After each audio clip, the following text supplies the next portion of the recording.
YouTube is full of people spouting off about cinematic this, the film look that, but what if the secret to getting cinematic footage isn't just 120 frames per second slow-mo and shallow depth of field, but rather a film emulation plugin called Dehancer Pro? Can it be that simple? Well, set your cameras back to 24 frames per second, grab a drink, maybe a cat, sit back and relax and watch my review of the Dehancer Pro film emulation plugin for DaVinci Resolve in macOS. A quick disclaimer, Dehancer did provide me the plugin for free so that I could make a review on it, but they don't get any input into this video, nor do they get to see it before it's published. I also have a promo code and an affiliate link, so if you use promo code Dazed and Confused, you'll get 10% off the plugin, and I'll get a 10% commish. So to answer my question, it's never that easy to get cinematic footage. You still have to shoot compelling shots that are well exposed and dynamically lit, but Dehancer Pro can go a long way to giving you a unique and interesting look that's relatively easy to achieve without having to create some crazily complex and sophisticated node tree like some wannabe Cosman. If you are familiar with Film Convert at all, you'll get the basic idea of what Dehancer does, but what makes it different is that it mimics the controls and the names of traditional film exposure and processing techniques, which makes it a little bit confusing at first, but trust me, it's not that bad, and it's actually quite a lot of fun to play around with. On top of the 55 film stocks that are currently available in the plugin, there are controls for procedurally generated film grain, bloom, halation, gate weave, film breath. I'm sure there's something I'm missing. And what does all that mean? Well, I'll stop gabbing and just jump into the plugin and show you around. This video could get pretty long because there's just a lot to show you, so check the timestamps below if you want to skip around to various parts of the video. Okay, so we are in the color page in DaVinci Resolve, and I've got a few clips here.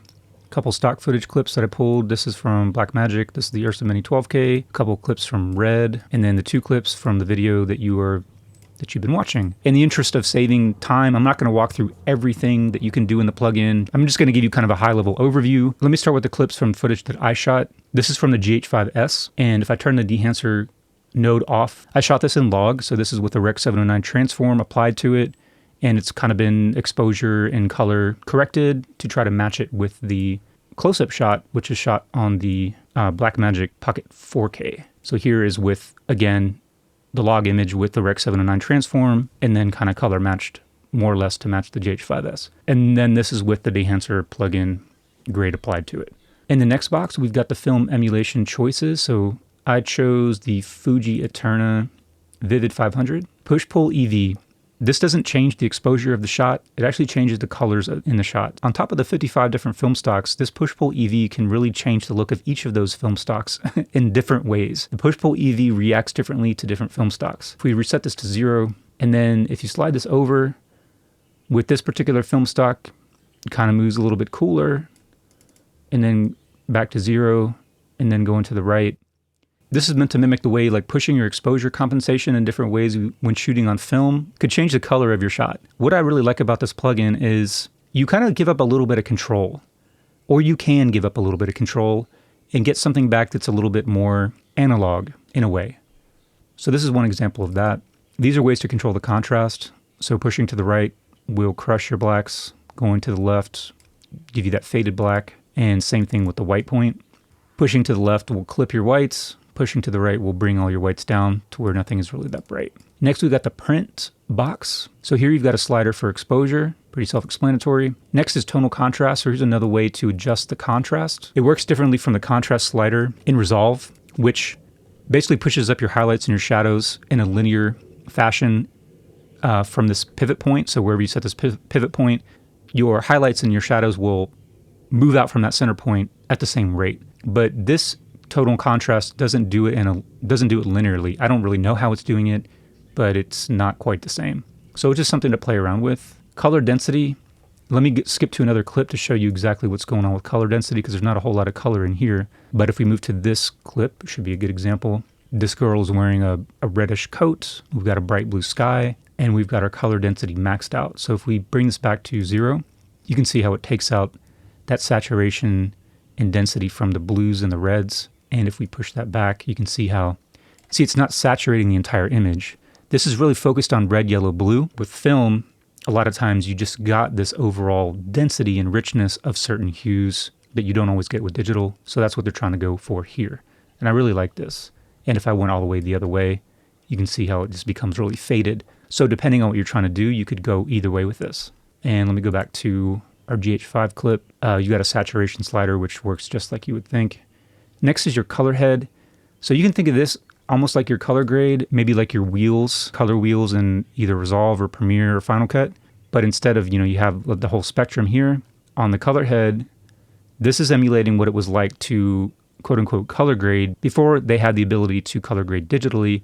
So you would go into the developer when they're processing the film and say, hey, let's try to push some yellow into this, or let's try to push some blue. And you can see your options. You've got yellow or blue, magenta or green, cyan or red. And if you were to look down here at your color wheels, those are opposites each other. So you've got yellow here and blue over here, cyan and red, magenta and green. You can gang these together too. So you can go yellow, magenta, cyan, or blue, green, red, or you can just do them individually. And you've got an impact slider. So if you were to, go crazy on one or go crazy on your look and then you just want to kind of dial it in this way, you can do that. So again, like with your color wheels, you have a much more fine-tuned control over what colors you want to push into the image and where you want to push them. Here you kind of have a lot less of that fine-tuned control, but it's just a different way to work. It's almost like being a hipster. You're pretending like you're living in the 19th century and doing things in an old-fashioned way. I'm going to skip the film grain and just leave it out of this one, so we'll come back to it on a different one. And bloom, when I uncheck that, you can see, check the window, check along my right arm and shoulder and the right side of my face to see how it's adding that little bit of glow. I'm not going to go through all these controls, but you do have this mask mode where you can turn everything off and just see where the effect is applying. And then you can scrub through your clip and just kind of see if it's, working the way you want to. We'll come back to the film breath and gate weave in another clip. You've got a false color, which is really great, especially since my scopes aren't working. But I like it too because they've got the scale and they've got it numbered middle gray down to 0 and up to 109, so you can really see what's going on with your exposure. You do have a total impact slider, so you can dial down the overall effect of everything you've done. Down here you've got a LUT generator, so once you've dialed in a look and you want to be able to reuse it on later projects, you can save a LUT. All right, so let's move on to a different clip. Move on to the other one that I shot for this video. So we use the same film stock, the Vivid 500, but did a different push-pull EV. And for this one, I did add the film grain. So if I disable it, take the film grain off, turn it on, and you have so much control over the film grain. So you can increase the size and the amount, and then you can dial in where you want the film grain to occur. Usually it starts out here at 50 for shadows, 50 for highlights, and 75 for midtones. So if you want to take it out of any of those areas, you take it out of the shadows, take it out of the midtones, and just sort of leave it in the highlights, or do whatever you want to. Chroma, if you go all the way to the left, it's going to be a black and white grain, and then all the way to the right, it'll be a colored grain. So if I zoom in, you can see that there, and go back the other way.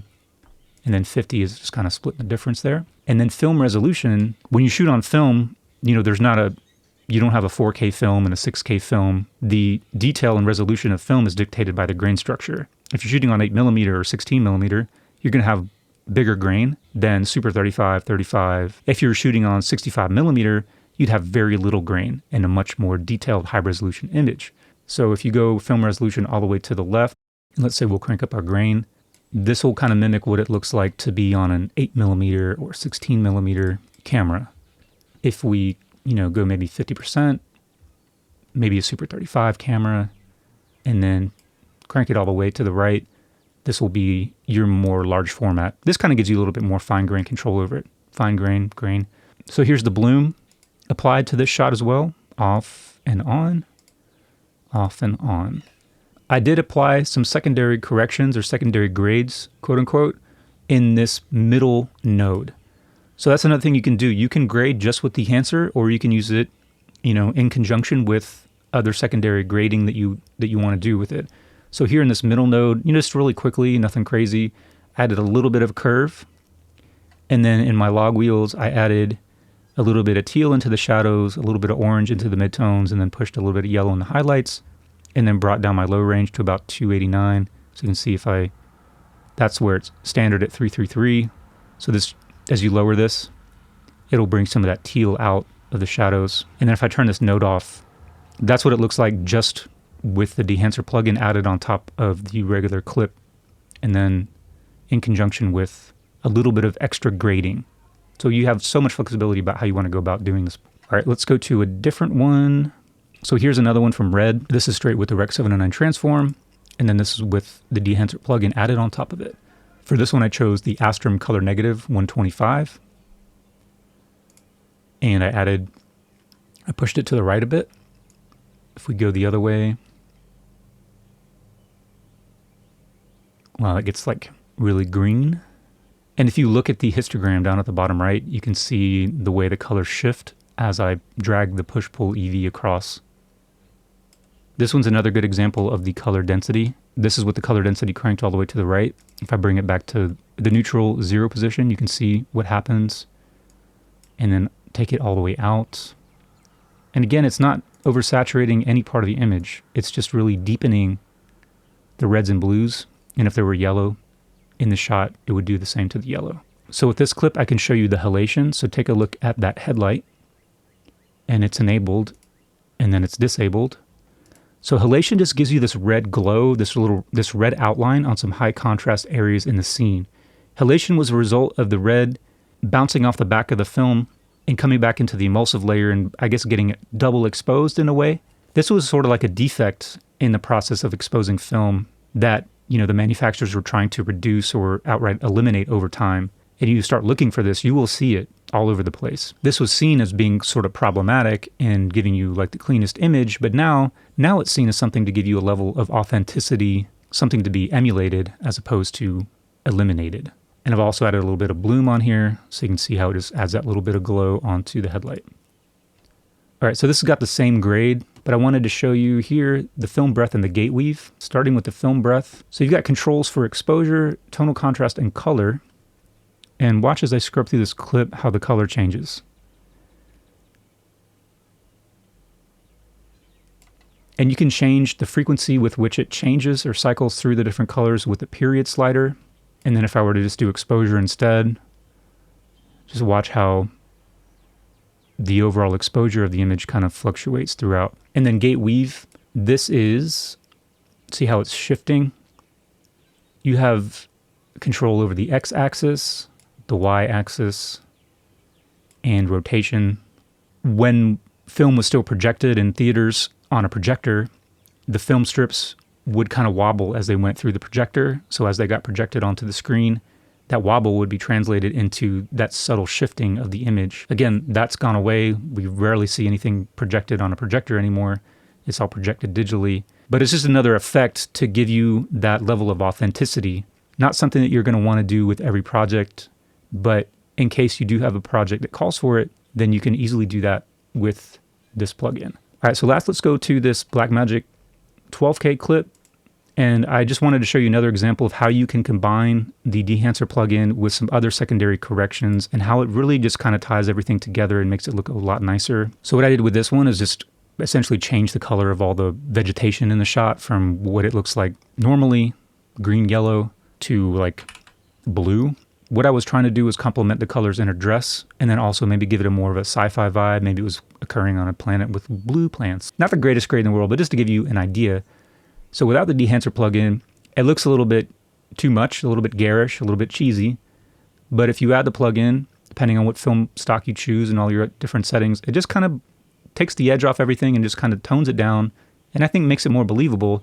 And now it almost looks almost like Blue Hour, like that last little bit of daylight. And to emphasize that point, I brought the exposure down a little bit. There's the exposure at 0, so I started to bring it down. And for this one, we chose Cinestill 800T. This is a brand new one. Color density is another one that can really affect. This is doing a lot for her skin tones. So all the way to the right, it really kind of darkens the reds in her arms and her face. So for this one, I kind of like it at 0. You could even take it out, depending on what you want. And then film grain, because this was shot on a 12K camera, super high res, super detailed, the film grain can really make that look a lot more organic, less harsh. So this is without film grain. It looks fine. If you don't want to use it, you don't have to. And there's with some film grain. I increased the size, kept the resolution, and you can really see it as we zoom in here. But it's not that apparent when we zoom out. Just a little bit, kind of tie it all together. So again, just as an example of how you can combine the Dehancer plugin with some other secondary corrections that you did to create a very specific look. And this can just be that final piece to tie it all together and make it look cohesive. Okay, so that's everything I wanted to show you, and I'm just gonna jump back into the video and wrap this up. I wanna quickly touch on some of the pros and cons. So if you're on the fence, you're not really sure if this plugin is right for you, maybe this will help you out. The first con is the price. For the full version, it's currently $350, which is rather expensive, especially in comparison with something like Film Convert Nitrate. But keep in mind that there is a light version, which does away with the halation, film breath, and gate weave, which are pretty niche features that you probably won't be using on every project. You can also buy specific effects from the plugin, and you don't have to buy the full version. Second major con is it is a very heavy plugin, by which I mean that it does take a lot of system resources. So especially when you apply the film grain, it will definitely drag down your playback speeds and make it hard to monitor and just edit in your project. So you'll have to be cycling them on and off as you continue to work through the project. Not only is it going to be harder to work in the edit, but it's also going to add considerably onto your render times on the back end. So if you're the kind of person or doing the kinds of productions that require really quick turnaround times and quick edits, then this plugin might not be for you. The last con is that it's currently only available for macOS and DaVinci Resolve. And I do know that Dehancer is actually working on a beta version of Linux, which I know probably doesn't apply to a whole lot of people, but they're also working on a Windows version that they hope to have out sometime in 2021. As far as the pros, it is very powerful. You can get a very unique look just by using the Dehancer plugin. It's also very flexible, so you can use just the effects that you want. If you only want to use film grain and you don't want to use any film stocks, you can do that. If you just want the film stocks and none of the other effects, you can do that as well. So whatever individual effect you want to apply to your grade, you can just do that and leave everything else off. It also potentially really simplifies the color grading process. Working in DaVinci Resolve to color grade can be a little bit overwhelming because there's just so many options and variables that you have, so many different ways to go about it. It can almost become paralyzing in the face of all those options. So you can really simplify things by using a plugin like Dehancer Pro and still get something that looks really awesome. Well, if you're still here, I appreciate you sticking it out with me and watching this video. If you have any questions, if there's anything I left out or was unclear, please leave them in the comments. As always, I really appreciate you watching, and hopefully I'll see you in another video. To getting the cinematic damn balls, but rather a film emulation plug. You son of a head. To getting you ass munch field in 120 FPS. Damn.